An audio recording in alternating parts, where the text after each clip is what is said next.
The most deadly rocket disaster in history was erased within 48 hours, and the man who caused it died in the fire he started. October 24th, 1960. Baikonur Cosmodrome, 6:45 p.m. The R-16 missile is not supposed to ignite, but the second stage, suspended directly above 90 tons of hypergolic fuel, fires anyway. Downward, the flame hits the lower tank like a cutting torch through paper. The rupture takes less than a second. Then the fireball comes, 120 meters wide, over 1,000 degrees Celsius at its core. Men at the base don't move, they evaporate. Men further back are swallowed by rivers of burning propellant chasing them across concrete. Some bodies are never found, some are identified only by belt buckles. And there, close enough to feel the heat on his face, sitting in a chair he refused to move, is Marshal Mitrofan Nedelin. 62 years old, father of 2 daughters, the most powerful rocket commander alive.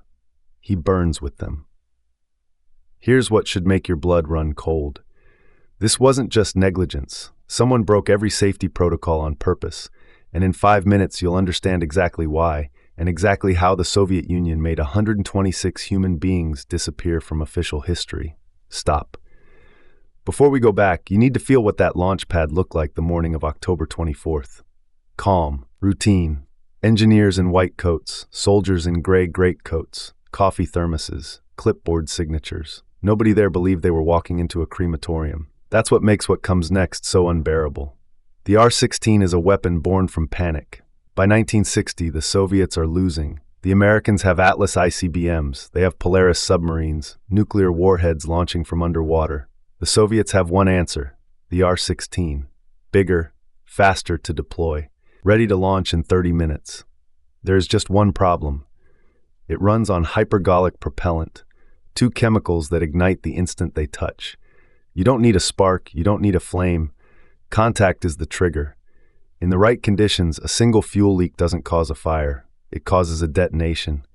Everyone at Baikonur knows this. They proceed anyway, because Nedelin is watching, and Nedelin is not a patient man. 126 people were killed.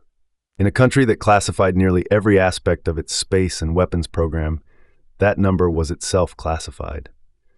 The families of those who died received letters citing heart attacks, car accidents, and unnamed illnesses. Marshal Nedelin's death was announced as a plane crash. The explosion at Baikonur was attributed to nothing, because officially it did not happen. For 3 decades, 126 deaths were absorbed into the administrative silence of the Soviet state. Engineers who survived carried the knowledge of what they had witnessed as an unreportable wound. Only in 1989, under Glasnost, would a Soviet magazine print the first public acknowledgement. The full casualty list would not emerge for years after that. The question that haunts every account of this disaster is not how the rocket exploded. That part is documented in excruciating detail. The question is why 126 people were standing next to a fully fueled, catastrophically unstable ballistic missile in the first place, and whose decision placed them there.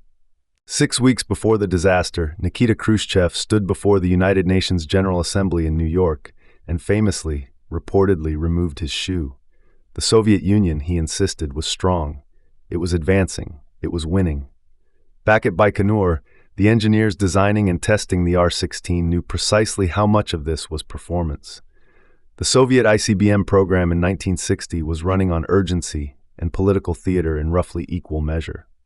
Chief designer Yangel had been under development pressure since 1956. The R-16 was projected to be operational by 1961.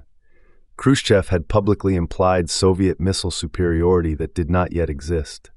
American U-2 spy planes, before Gary Powers was shot down in May 1960, had already photographed the reality at Baikonur. The gap between Soviet propaganda and Soviet capability was measurable in miles of empty steppe and unfinished launch infrastructure. The R-16 needed to work. It needed to work soon. And the man responsible for making it work on schedule was not an engineer. Marshal Mitrofan Nedelin was 60 years old in October 1960.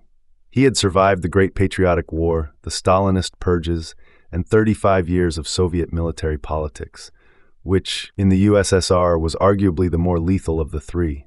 He had been appointed Commander-in-Chief of the Strategic Rocket Forces in 1959, a new branch of the Soviet military built specifically around ballistic missiles. He had no engineering background. He had a mandate from Khrushchev and a launch window.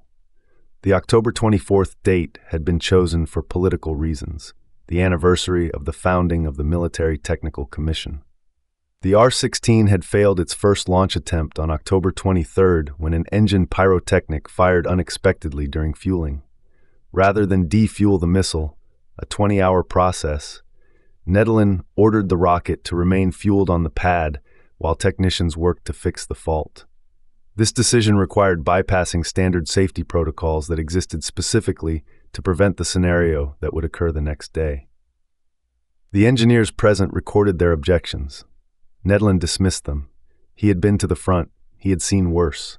He pulled a chair up close to the launch pad and sat down to watch. The propellant loaded into the R-16 was not like the kerosene-based fuels used by earlier Soviet rockets. It was a binary hypergolic combination, nitrogen tetroxide as the oxidizer and UDMH, unsymmetrical dimethylhydrazine, as the fuel. Hypergolic propellants ignite spontaneously on contact with each other. No spark required, no ignition system. The moment the two chemicals meet, combustion begins. This was their value. Reliability, speed, storage stability. This was their terror. The R-16 carried approximately 90 metric tons of this combination on October 24th. Workers performing the fault repair on the first stage pyrotechnic would be doing so with both propellant tanks fully loaded. Nitrogen tetroxide above them, UDMH below, separated by valves and seals that the engineers had already flagged as deficient. Standard Soviet range safety protocol required complete defueling before any work on propellant systems could begin. That protocol was not followed on October 24th. The written order bypassing it bore Nedelin's signature. According to survivors, there were approximately 250 people on or immediately adjacent to the launch pad when the second stage engine ignited. At approximately 18:15 on October 24th, 1960, repair work on the first stage pyrotechnic system is ongoing. The second stage engine turbopump has been incorrectly programmed. A firing sequence timer in the missile's control system, set during the previous day's failed launch attempt, has not been reset. At 18:45, with technicians still physically on and around the rocket, the current reaches the second stage engine. The engine ignites. The exhaust plume burns directly downward into the first stage oxidizer tank. The tank fails in approximately 1 second. 90 tons of hypergolic propellant enter contact simultaneously.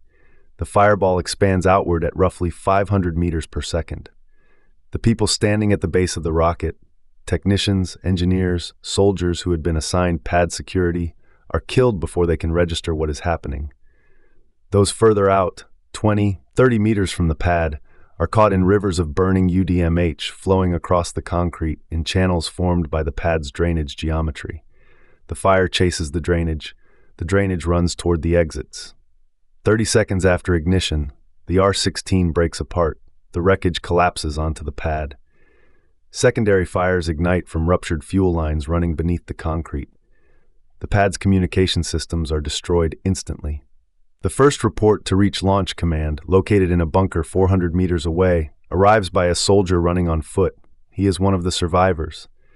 Of the 250 people estimated to be on or adjacent to the pad, 92 die in the initial explosion and fireball.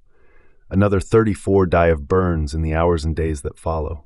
Total confirmed dead, 126. Marshal Nedelin's body is identified by a single Hero of the Soviet Union medal found in the ash near his chair, his body itself reduced to almost nothing. Chief Designer Yangel survives because 15 minutes before the ignition, he had walked to a nearby bunker to smoke a cigarette, a habit that was against regulations in a fueling zone. He spends the rest of his life with the knowledge of this fact. Several other senior engineers survive by similar margins.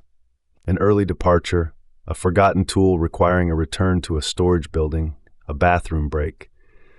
Survival on October 24, 1960 was a function of where one happened to be standing at 1845.